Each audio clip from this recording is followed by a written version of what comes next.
আজ দেখো প্রয়োজনীয় হিসাবেই একটা জিনিস বানাতে বসেছি।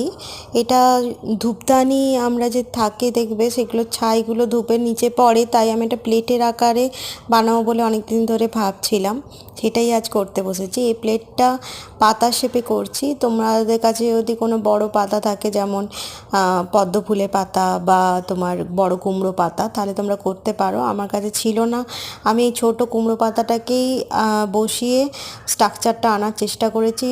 নিচের যে পাতা নিচের যে শেপটা হয় সেটা একটা ছাপ তোলার চেষ্টা করেছি। তো এর উপরে তোমরা চাইলে যে কোনো ফ্লাওয়ার বানাতে পারো। আমার কাছে একটা মাটির কচ্ছপ ছিল, যেটাকে আমি ধূপদানি হিসাবে ইউজ করতাম, তো ওটা কালার করে রেখেছিলাম, ওটাই এর উপরে সেট করব ঠিক করেছি। তো পুরোটা কেমন হয়েছে লিখে জানিও। কালার করে পরে আমি তোমাদের সাথে শেয়ার করব। Bye bye.